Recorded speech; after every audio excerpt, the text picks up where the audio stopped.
The work of Esther Bubbly, a new training ground for young musicians, and music from the end of the road with Aaron Kircher and his crazy neighbors. You couldn't ask for more. Funding for the playlist is provided by the citizens of Minnesota through the Minnesota Arts and Cultural Heritage Fund.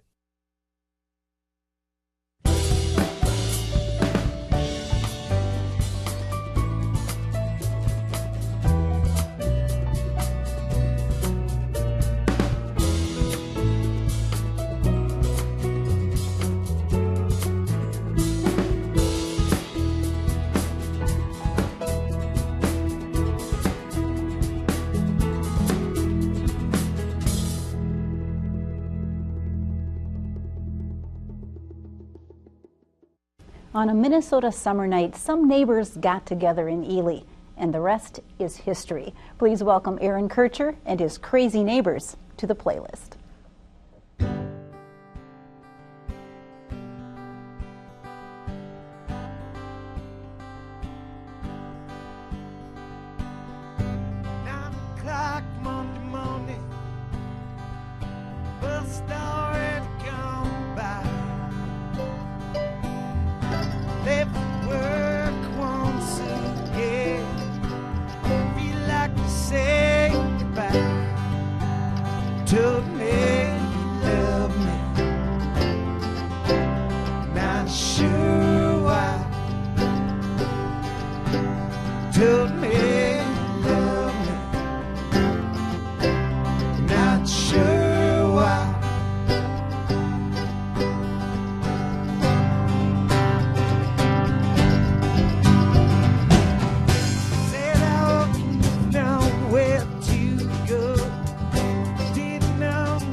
Job. Thank you so much.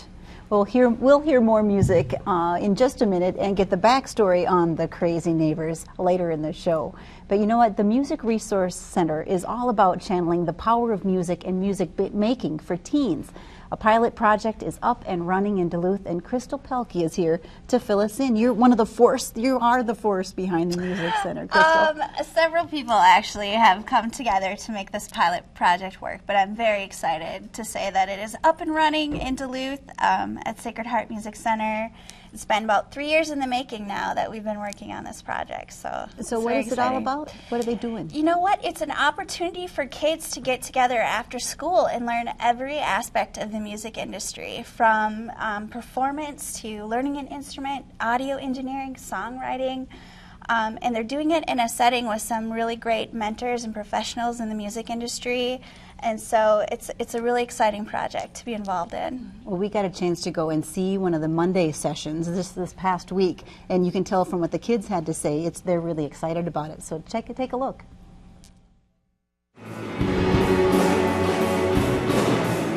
I'm Kern Effinger, and my band, we're called Dolphin of the Week. We've been together for a couple months now, working on writing lyrics, parts, whatever.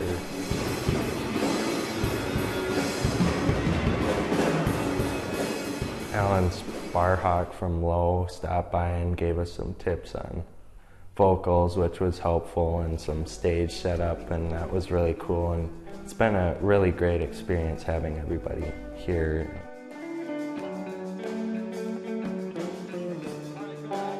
I'm more here for the music, but I'd honestly love to do recording just so I know how to do that and mess with the mixers and vocal stuff. I'd love to learn everything. So what a cool opportunity for these kids, and what are they actually learning? What do they get to do? You know, they're actually learning about every aspect of the music industry, like I mentioned. So everything from music theory to chord progressions to how to play an instrument to how to set up sound equipment, how to perform, vocals, audio engineering. The recording aspect, I think, is one of the most unique parts, and we're lucky enough to have Eric Swanson from Sacred Heart Music Center on board as an instructor to that degree. So what an opportunity for these kids to get to work with one of the most wonderful audio engineers in northern Minnesota. Mm-hmm. So, and it is a pilot project, and it's modeled off of another city. It is actually. This is a pilot project from Charlottesville, Virginia. And I stumbled upon this project when I was in Charlottesville for a research project for the artworks in Duluth. And we came across Sibley Johns, the executive director of the Music Resource Center, and the Music Resource Center on our trip. And I saw what they were doing for kids, and I just thought it was an amazing program. And so I brought that model back to Duluth and started conversations, and with support from the Armory Arts and Music Center as my fiscal agent, I was able to receive some grants for the project and research it more in depth and really look and explore the opportunity about having it in Duluth. Before we run out of time, tell me who can qualify and how do you get involved? If you're a musician, if you're interested in music in 6th through 12th grade, enrolled in school, you absolutely can be a part of our project. We meet Mondays and Thursdays at Sacred Heart Music Center from 4 to 7 p.m. You're welcome to stop by, pick up an application. We also have a Facebook page, Music Resource Center Duluth. If you're interested, and we're looking for musicians as volunteers and mentors. We're looking for extra bass amps that are in your basement that you don't need anymore. If you would like to financially support the project, it would be really important for us as we move towards a permanent home, hopefully in the restored armory in a few years. And you really want to grow this program, so absolutely. Thank you. Thanks for taking the time to come over tonight and tell us about it. Thank you, my pleasure. That's really cool. Well, thank you. Now you can learn more about the Music Resource Center by visiting their Facebook page. It has links, background information, and more photos. And we'll be back in a minute.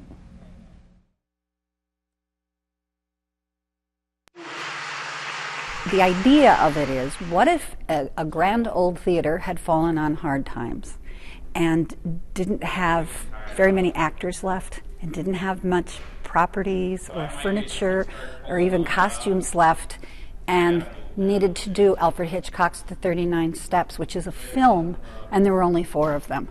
How would you do that? I'm Julie Acey, and I'm the director of Alfred Hitchcock's The 39 Steps. Where Hitchcock, does have a signature sense of humor, And he likes to put that very wry sense of humor into all of his projects. This one kind of magnifies it and makes it big, and big, and it turns it into a farce. Jason Page is playing just one character, and when I say just one character, he's our hero. He's Richard Hannay, and Krista Schultz plays 3 different women, and then Jack Starr and Zach Stouffer play everybody else. My name is Zachary Stouffer. I play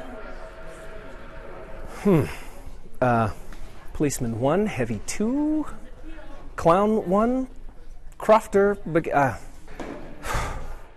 They have to continually create on stage the kinds of things that movies do so easily just by having that kind of motion. So if they're on a train, they need to have that kind of physicality of being on a train and when the train stops. It's interesting because I think it's probably one of the most theatrical plays I've ever directed, but it's based on a film.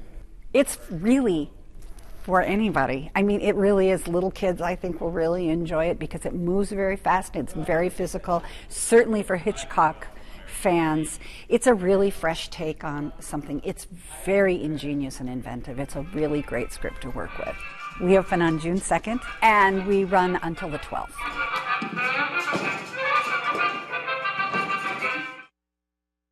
There's more information about arts happenings on our website, theplaylistonline.org, and you can make suggestions for future shows too.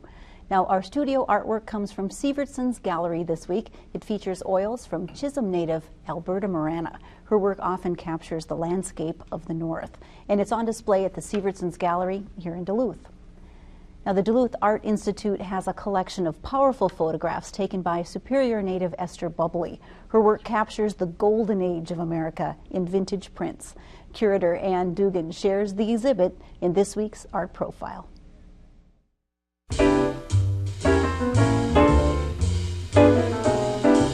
Esther was, in the age of photojournalism, sort of this golden age of photojournalism. She worked for Life, Look, Ladies' Home Journal. She was involved with commercial work as well as, high art.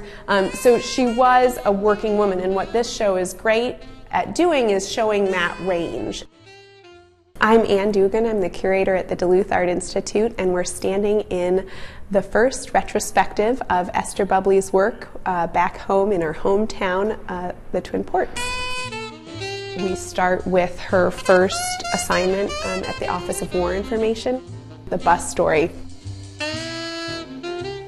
After the Office of War Information, she followed Roy Stryker to Standard Oil. And so what they did is they hired a team of photographers to go around and photograph what they would call a drop of oil in everything. And then again with Standard Oil, she did another bus stop series. And so this one actually is in waiting rooms. So she actually just went over to Grand Central Station and photographed people in the waiting room. And this one in particular I think is just fantastic, the expressions on the people's face. Like any photojournalist, she would do projects. So another project that she did was at the Pittsburgh Children's Hospital, and she did this wonderful series of an emergency tracheotomy. These 4 are actually from a series of 13 that were picked up by Edward Steichen, who was at the Museum of Modern Art at the time, saw them and just was thrilled by the work and included them in a show at the MoMA because of just the drama that she was able to capture in those 13 photos. This actually was the first project that she did for Life. They hired her to do, and this was on the cover. Included with the vintage prints are the magazine tear sheets from the stories that her work was a part of. So the I'm the Housewife with 10 Thumbs, we have 2 of the original vintage prints and then the story that goes along with it. Esther grew up in Superior, Wisconsin. Her father ran an auto body repair shop. Her mom ran a general store. So it wasn't a high-class family. It was very much a working family. So she would bring the camera back to when she would visit, but she also was assigned a few projects by Standard Oil to come back to the Twin Ports and photograph. So she spent some time on the Henry Ford II with Standard Oil, photographing daily life on the boat. We have Oradoc workers. It's a real treat to have both a local connection of the photographer, but then to have photographs of our area of this famous photographer. The other thing that we have going on this summer is a whole series of enhancement activities. So not only do we have gallery guides on staff during open hours, we also have special tours by people that can talk about Esther in particular. We're working with the Douglas County Historical Society and having experts there come and speak to us about Esther. It's neat to bring it all full circle. The exhibit's Esther Bubbly on Assignment, and it's on view right now at the Duluth Art Institute, and will be up until August 7th.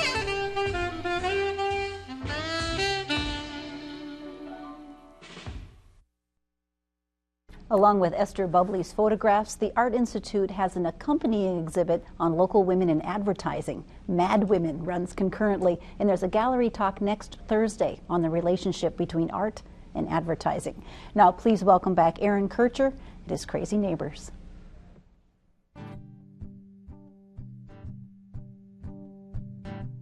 Smile, smile. I never want you to be less than happy. I do whatever it takes to get us by. Smile, smile. Been so long since seen you happy. Won't you let me see you smile? Smile, smile. I never want you to be less than happy. Whatever it takes to get us by.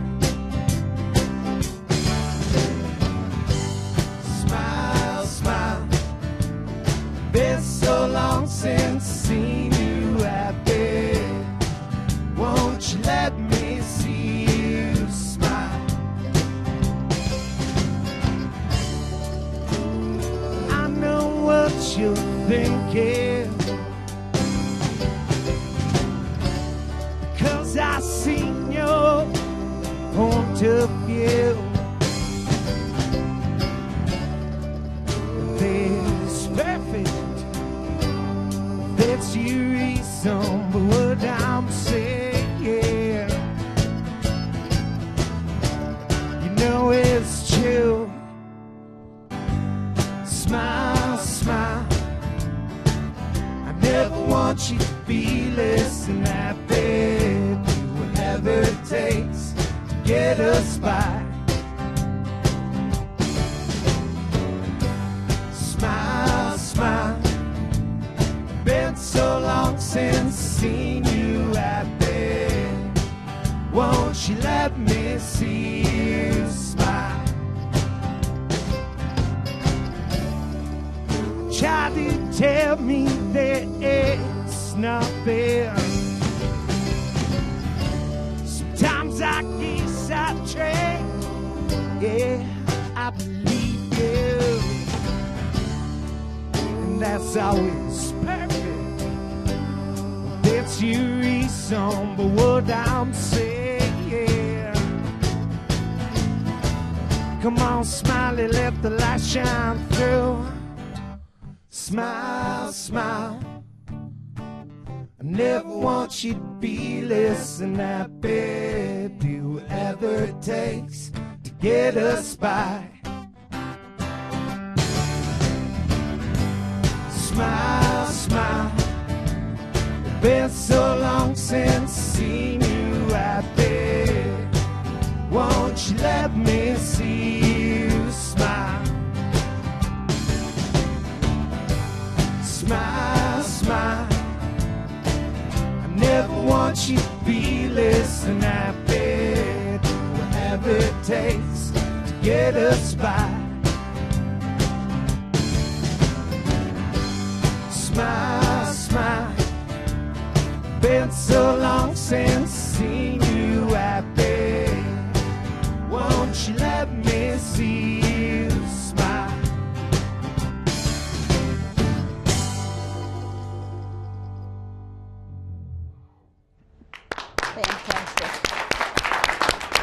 is just great. And thank you very much, all of you. Thank you for making the trip down from Thanks Ely. for having us. You guys have an awesome full sound. It's just really cool. So will you, Appreciate it. Aaron, introduce your band? We have Chris Henningsen here on mandolin, Duluth native Kyle Westrick on bass, and Chip Hansen on drums. Okay. And you are? And I'm Aaron Kircher. And where are you from, Aaron? Ely. Born and raised? No, actually, all four of us are packsackers that ended up relocating. Yeah. So tell me a little bit about how the Crazy Neighbors got together. It was 3 years ago. Well, I had moved up to Ely 4 years ago to hide in the woods and wasn't sure I wanted to play in a band again until I met my crazy neighbor, Kyle. And then Chip came along because he had the best toys, so we let him be in the band because he had the great clubhouse to practice in. And Chris one day showed up in my basement, and haven't been able to get rid of him since. He picked up the mandolin, and now he's Yes. in for good. For good. Tell me a little about the songwriting and the influences. Where do you draw your inspiration? Actually, probably from a little bit of everything, good, bad, and the ugly. And lots of Beatles, Bob Dylan, and suppose we've each been influenced by different backgrounds of music and kind of all brought that to the table. And so there's plenty of different influences all the way around. I was asking you earlier how to describe your music. We haven't That's a been tough able, one, isn't it? yeah, we haven't been able to come up with that yet. Yeah. So tell me where I can hear your music or where I can look for more information on you guys. Our website is www.crazyneighborsband.com. Okay. And otherwise, we're also on all the online music places such as Amazon, iTunes. And where do I hear you next live? Where can I hear you play? Ely on Sunday, but we will be throughout the summer at Northern Grounds in Ely, would be the most consistent place, every Tuesday night. And then otherwise, yeah, we'd end up making our rounds throughout the state. And I'm glad you came down to Duluth. Thank you for taking having the us. time. Yeah, it's really fun to be able to share music from outside the Duluth market, so thanks. Thank you. Yeah, very cool. Well, the busy summer schedule is ready to start this weekend, so go out and enjoy the arts, and one more song from the Crazy Neighbors.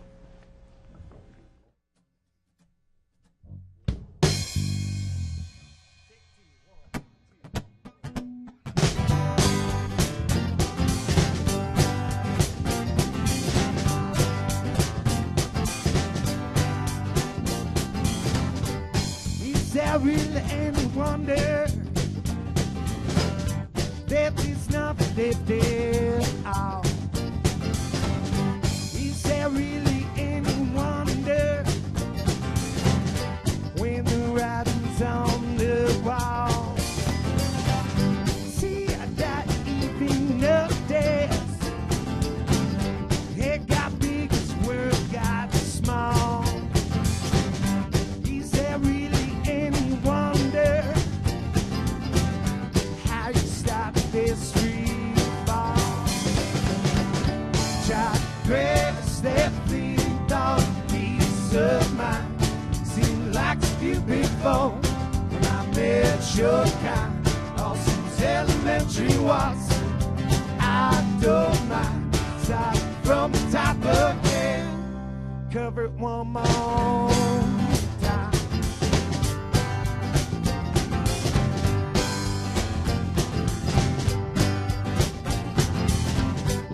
Is there really any wonder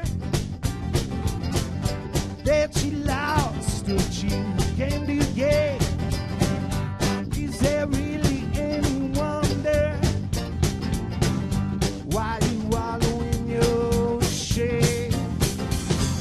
See that even the days your head got big, this world got small.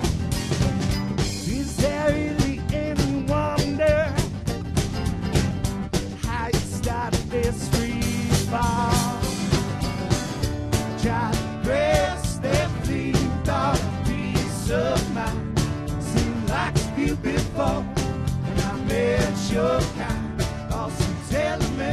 was. I don't mind starting from the top again. Cover it one more time.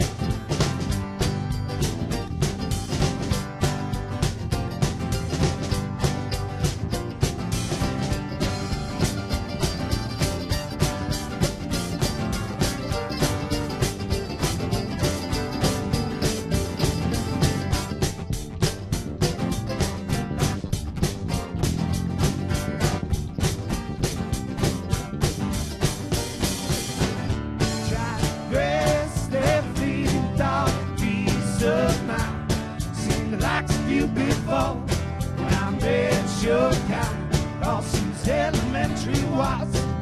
Hey, I don't mind starting from the top again and cover it one more time.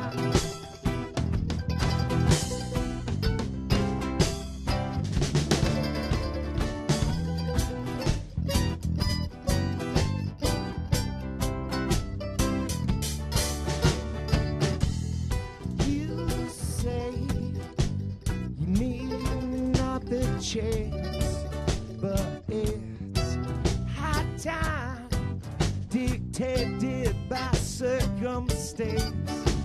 There, you've lost the only thing you should know, and it's only right. Funding for the playlist is provided by the citizens of Minnesota through the Minnesota Arts and Cultural Heritage Fund and by viewers like you.